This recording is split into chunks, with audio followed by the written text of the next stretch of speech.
Hey, there's UFC happening tomorrow, and of course, anytime UFC's kind of important on our radar, that kind of thing, we go with Glove Up or Shut Ups.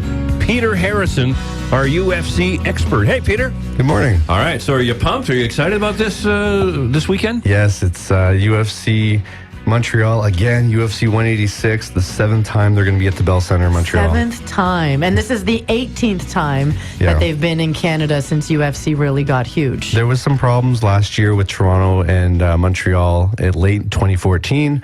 The last UFC show was actually in Halifax back in October, so this is the first time they've been back in quite a while. And UFC fans in Canada are pretty pumped up. They're pretty excited, especially at Toronto, Montreal, Vancouver. It's one of those 3 big cities where fans are going to come out and tickets are pricey. But looking at the card, you don't see George St. Pierre, and this is in Montreal, so this is a pretty big deal. It's the first time since 2010 GSP is not on a Montreal show, which is pretty crazy if you think about it, because you think Montreal, you think GSP, or even Rory McDonald, but he's not even on this card. Wow. There have been injuries, there have been legal injunctions, I guess, for one of the fights.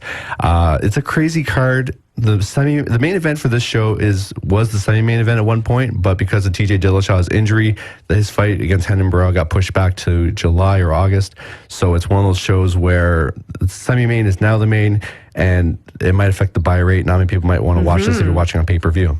So are there any other Canadians in here then? Yeah, there are a lot of Canadians on this show. In fact, there's 13 fighters in total, and 4 of the fights on this show, including the prelims, are Canada versus Canada. Wow.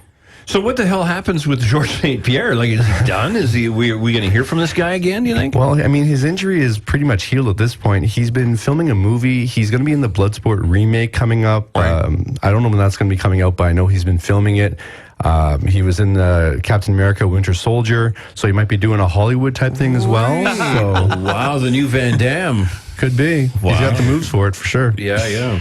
And it's guys like George St. Pierre in the UFC who have kind of brought fighting back. NBC announced earlier this year that they're going to bring boxing back to primetime TV. Do you think that that's something that UFC has kind of helped with?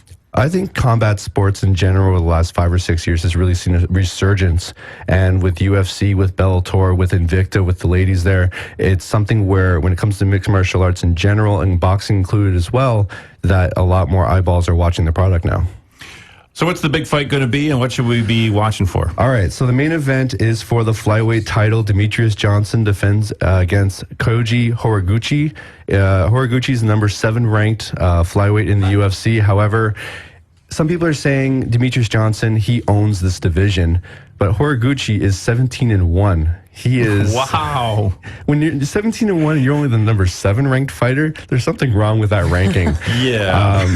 DJ has really tore through that division, and some people are saying it's not a who's next argument, it's a who's left argument. And Horiguchi, you know, he's looking to break that curse, because every time a fighter from Japan fights for a title, they don't win. So it's one of those things where, is he going to break the curse on this show? Okay. Peter Harrison from Glove Up or Shut Up, and you'll find a link for him at live885.com, and then click on Startup. Thanks for telling us about it. No problem.